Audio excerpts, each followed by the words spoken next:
Hi friends, welcome to Chennai Variety Foods. இன்னைக்கு இந்த corona காலகட்டத்தில் வந்து எல்லாருக்கும் இம்யூனிட்டி பவர் ரொம்ப முக்கியம்.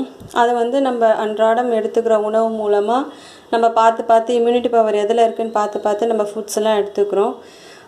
நம்ம ஈவினிங்கில் எடுக்கிற இந்த டீ மூலமாகவும் நம்ம வந்து இம்யூனிட்டி கெயின் பண்ணலாம். இந்த மூலிகை தேநீரை வந்து வாரத்தில் 2 நாள் 3 நாள் குடிக்கிறது மூலமாக உங்களுக்கு வந்து இந்த ஃப்ளூ டைமில் வர இந்த காய்ச்சல் சளி இருமல் எல்லாம் குணப்படுத்தும். அதுக்கு தேவையான பொருட்கள் என்னென்னு பார்க்கலாம்.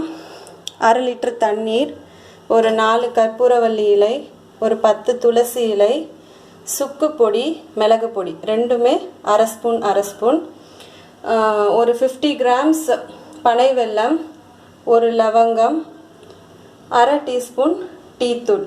இப்போ இதை எப்படி செய்யறதுன்னு பார்க்கலாம்.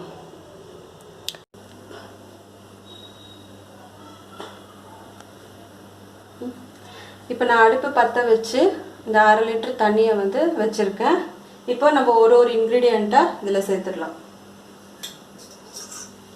ஒரு லவங்கம், டீத்தூள், சுக்கு அண்ட் மிளகு பொடி, கற்பூரவள்ளி துளசி இலைகள், 50 கிராம்ஸ் பனை வெல்லம். இப்போ இது நல்லா கொதிக்கும் போது காமிக்கிறேன். இப்போ இந்த தண்ணீர் கொதிக்க ஆரம்பிச்சிருக்கு, இந்த தேநீர் கொதிக்க ஆரம்பிச்சிருக்கு.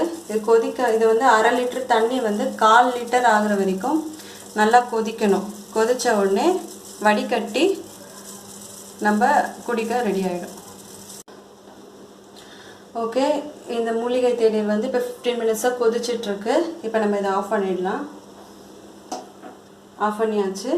இதை ஆற வச்சு நம்ம குடிக்க யூஸ் பண்ணிக்கலாம். இப்போ நம்ம வந்து வடிகட்டியாச்சு. ஹெல்தியான மூலிகை டீ தயாராகிடுச்சு. நீங்களும் இதை உங்கள் வீட்டில் ட்ரை பண்ணி இம்யூனிட்டியை பூஸ்ட் பண்ணுங்கள். தேங்க்யூ.